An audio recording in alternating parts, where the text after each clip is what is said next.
Very good morning students, welcome to the class. Today we will again continue with the 15th chapter in your SST book and the name of your chapter is Our Rights and Duties. ठीक है, ये chapter कर रहे हैं हम fundamental rights जो हमारे constitution में गिवन हैं हमारे लिए, वो सब हम स्टडी कर चुके हैं। ठीक है, कौन कौन से फंडामेंटल राइट्स जो हैं हमें मिले हैं as a citizen of India. आज की क्लास में हम स्टडी करेंगे फंडामेंटल ड्यूटीज़ को। ठीक है, so open your SST book, page number 116, page number 116, fundamental duties, page number 116. This is your heading fundamental duties. जिस तरीके से देखो हमें कुछ राइट्स मिले, कुछ अधिकार मिले हैं, उसी तरीके से as a citizen of India हमारी कुछ ड्यूटीज़ भी हैं। ठीक है, कुछ जिम्मेदारियां भी हैं अपने देश के लिए, जिनको हमसे जो है एक्सपेक्ट किया जाता है कि हम उन सारी ड्यूटीज़ को फुलफिल करें। ठीक है, being a citizen of India, fundamental duties are those that are every citizen needs to perform to enjoy their fundamental rights. देखो फंडामेंटल ड्यूटीज़ क्या है? ऐसी ड्यूटीज़ है, ऐसे कर्तव्य है, ऐसी जिम्मेदारियां हैं जो हर एक सिटीजन को निभानी पड़ती हैं अगर वो अपने फंडामेंटल राइट्स को इंजॉय करना चाहता है। जो भी फंडामेंटल राइट्स हमें मिले हैं, अगर आप उनको जो है इंजॉय करना चाहते हो, यानी कि उनको अवेल करना चाहते हो, तो आपको कुछ जो फंडामेंटल ड्यूटीज़ हैं उनको भी पूरा करना पड़ता है। कौन कौन सी हैं? Following are the fundamental duties to respect our national flag and national anthem. हमें अपने नेशनल फ्लैग और अपने नेशनल एंथम, नेशनल एंथम पता है आपको? ठीक है, उनकी रिस्पेक्ट करनी होगी। To protect the unity and integrity of our India. हम अपने देश की देखो जो एकता है, अखंडता है, उसको बनाए रखेंगे हर कीमत पर। ये as a citizen of India हमारी रिस्पॉन्सिबिलिटी है। To render national service to the country whenever needed. जब भी हमारे देश को ज़रूरत होगी, हम अपने देश की सेवा के लिए, सर्विसेज देने के लिए तैयार होंगे। ठीक है, हमसे जो भी एक्सपेक्ट किया जाएगा, जो भी काम करने के लिए, देश की सेवा के लिए हमसे एक्सपेक्टेड होगा, वो काम हम करेंगे। To promote brotherhood amongst all the people of India. Bharat के जितने भी लोग हैं, चाहे वो किसी भी जाति के हैं, किसी भी धर्म के हैं, हम सबके साथ जो है भाईचारे से रहेंगे। ब्रदरहुड मतलब भाईचारे से मिलजुल कर रहेंगे, उसको प्रमोट करेंगे। To preserve the heritage of our country. देखो हमारी कंट्री का जो भी हेरिटेज है, जो भी धरोहरें हैं, ठीक है, कोई बिल्डिंग है, हिस्टोरिकल बिल्डिंग है, ठीक है, हमारा कल्चर है, ट्रेडिशन है, उन सबको हम जो है, हमारे कंट्री का जो भी हेरिटेज है, उन सबको हम प्रोटेक्ट करके रखेंगे, बचा के रखेंगे। To protect forest, rivers, wildlife and plant life. इसके अलावा हमारी क्या जिम्मेदारी है कि हम अपने फॉरेस्ट, अपने जंगलों को, अपनी नदियों को, वाइल्ड लाइफ यानी कि जंगली जीव जंतुओं को और पेड़ पौधों को, सब पौधों को जो है प्रोटेक्ट करेंगे। ठीक है, कैसे प्रोटेक्ट करेंगे? जानवरों को नहीं मारेंगे, पेड़ पौधे नहीं काटेंगे। ठीक है, ये सब काम करके हम जो है इनको प्रोटेक्ट करेंगे। Protect public property. अब देखो पब्लिक प्रॉपर्टी क्या होती है? आप किसी बस से ट्रेवल करते हो, बस क्या है? सरकार की दी हुई सुविधा है। ठीक है, पब्लिक प्रॉपर्टी है। पब्लिक प्रॉपर्टी का मतलब जिसपे सबका अधिकार है, क्योंकि जब लोग टैक्स भरते हैं तभी तो सरकार वो फैसिलिटी हमें देती है। ठीक है, बस स्टैंड है, रेलवे स्टेशन है, ठीक है, जो भी पब्लिक प्रॉपर्टी है जिस पे सभी लोगों का अधिकार है as a society, as a whole, उन सबको प्रोटेक्ट करना वो हमारी जिम्मेदारी है। टू अवॉइड वायलेंस, हिंसा का त्याग करना। ठीक है, लड़ाई झगड़ा ना करना, मारपीट ना करना, ये भी हमारी एक जो है फंडामेंटल रिस्पॉन्सिबिलिटी है, फंडामेंटल ड्यूटी है। To work towards the benefit of the nation. अपने नेशन के बेनिफिट के लिए, अपने नेशन की भलाई के लिए काम करना, ये भी हमारी एक फंडामेंटल ड्यूटी है। ठीक है, तो ये सारे क्या हैं? हमारे फंडामेंटल ड्यूटीज़ हैं। क्लियर? अब हम देखते हैं what are the directive principles. Directive principles क्या होते हैं? देखो जिस तरीके से नागरिकों के लिए कुछ फंडामेंटल राइट है, फंडामेंटल ड्यूटीज़ हैं, उसी तरीके से सरकार अपना काम किस तरीके से करेगी, ठीक है, इसके बारे में भी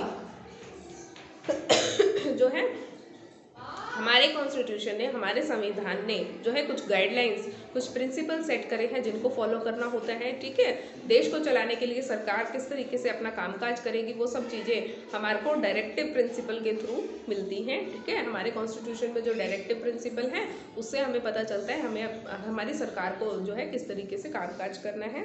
directive principles are guidelines for the government of India to be kept in mind while framing laws and policies. देखो डायरेक्टिव प्रिंसिपल्स क्या हैं, सरकार के लिए कुछ गाइडलाइंस हैं जो कि दिमाग में रखनी होती है, किसको, सरकार को अपने दिमाग में रखनी होती है जब भी वो देश के लिए कोई लॉ बनाती है, कानून बनाते हैं, या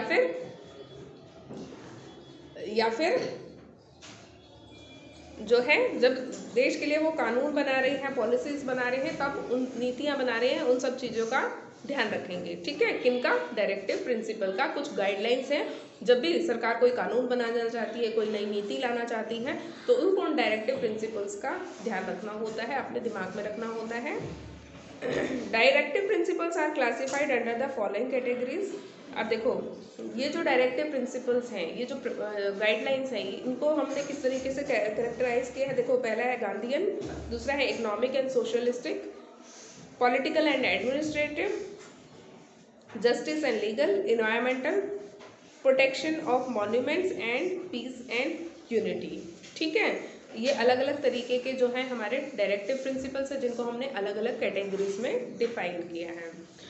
The directive principles ensure that the state shall promote a social order in which social, economic and political justice is informed in all instructions of life। देखो डायरेक्टिव प्रिंसिपल क्या इंश्योर करते हैं, ये इंश्योर करते हैं कि स्टेट से मतलब है हमारे यहाँ सरकार से, कि जो सरकार होगी वो क्या प्रमोट करेगी, social order in which social, economic, political justice is informed in all institutions of life. मतलब जीवन के सभी पक्षों में आपको जो है सरकार क्या इंश्योर करेगी कि आपकी सोशल, इकोनॉमिक और पॉलिटिकल लाइफ में आपको जस्टिस मिले। ठीक है, काम करना जो चाहते हो उसमें आप काम कर सकते हो, कोई आर्थिक रूप से आपका कोई शोषण नहीं करे, ठीक है, सामाजिक रूप से आपका कोई शोषण ना करे, पॉलिटिकल जस्टिस आपको मिले, इन सब बातों को इंश्योर करता है।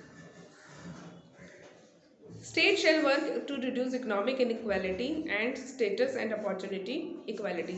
अब स्टेट से फिर से हमारा क्या मतलब है, सरकार किस चीज़ के लिए काम करेगी, जो इकोनॉमिक इनक्वालिटी है, गरीबी अमीरी की जो डिफरेंसेस है, कि बहुत ज़्यादा गरीब लोग हैं भारत में, बहुत ज़्यादा अमीर लोग हैं, इनके डिफरेंस को कम करेगी। ठीक है, कोशिश करेगी सरकार कि सबके पास जो है एक जैसी इक्वल अपॉर्चुनिटी हो economically,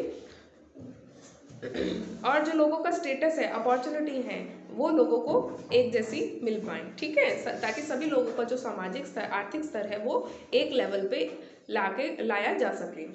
the state shall secure right to adequate means of livelihood for which citizens and equal pay for equal work for both man and women.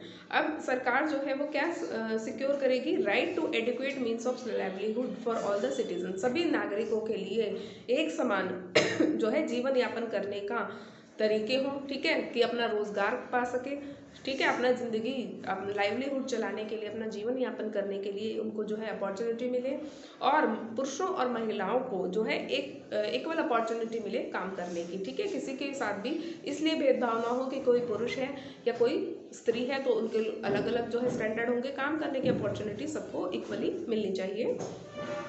The state shell prevent concentration of wealth and means of production in a few and.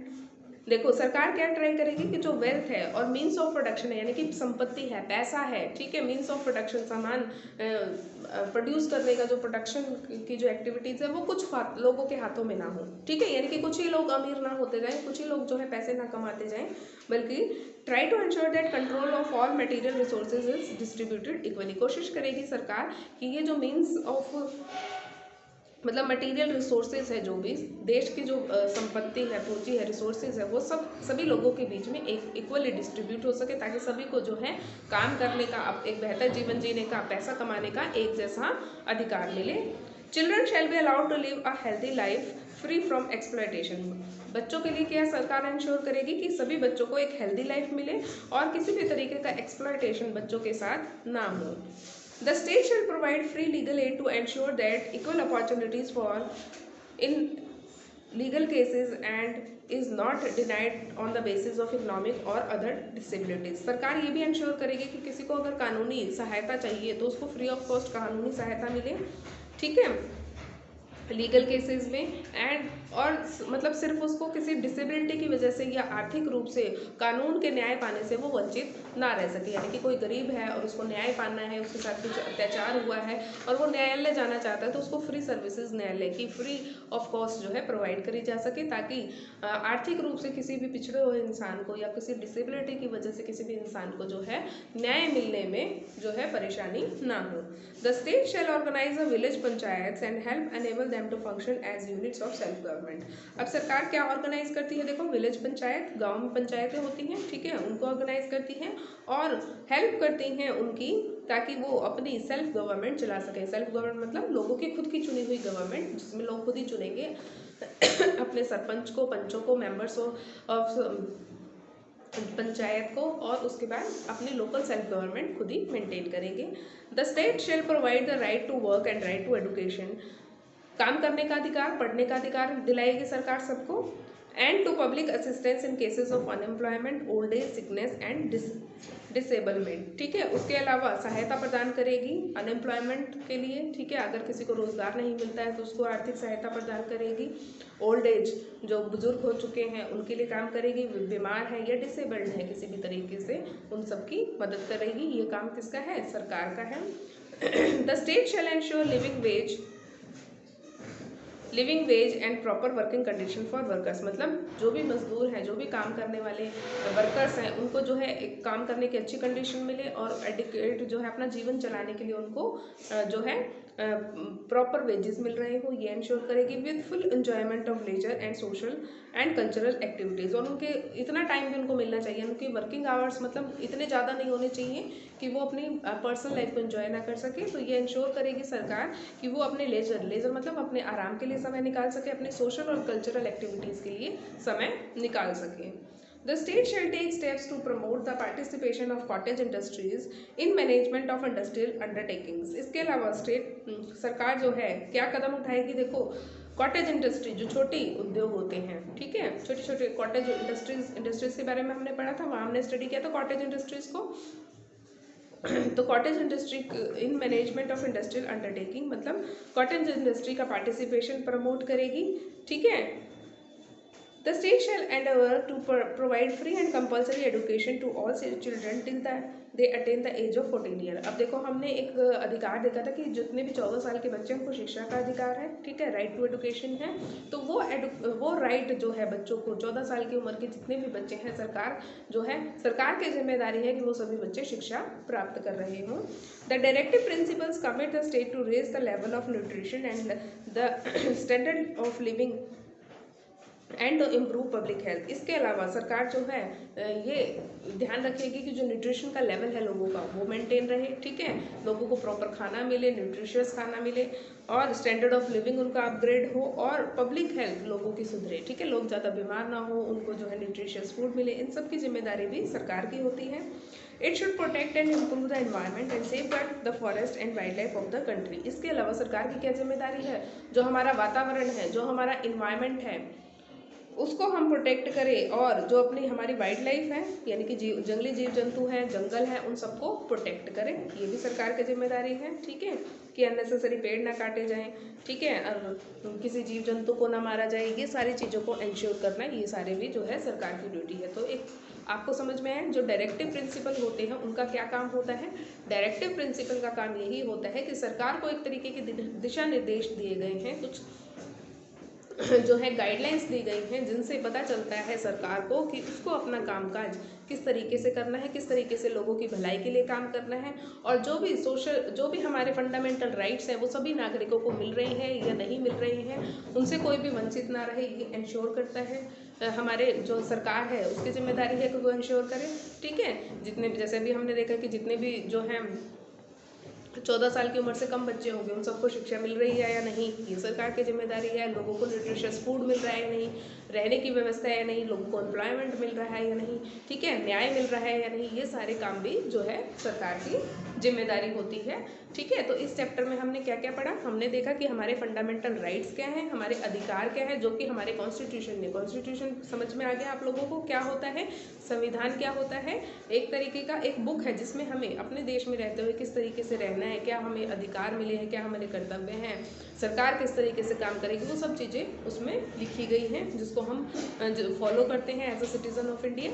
ठीक है, तो उसमें हमें जो अधिकार दिए हैं उनको हमने स्टडी किया, फंडामेंटल राइट्स जिसको हम बोलते हैं, और जो फंडामेंटल ड्यूटीज़ जो हैं उन सबको भी हमने स्टडी किया। इसके अलावा सरकार की क्या जिम्मेदारी है, सरकार को कामकाज अपना किस तरीके से चलाना है, देखना है, वो सब चीज़ें हमने इसमें स्टडी की। ठीक है, तो यहाँ पे आपका जो है ये चैप्टर कंप्लीट होता है, चैप्टर नंबर 15। क्लियर।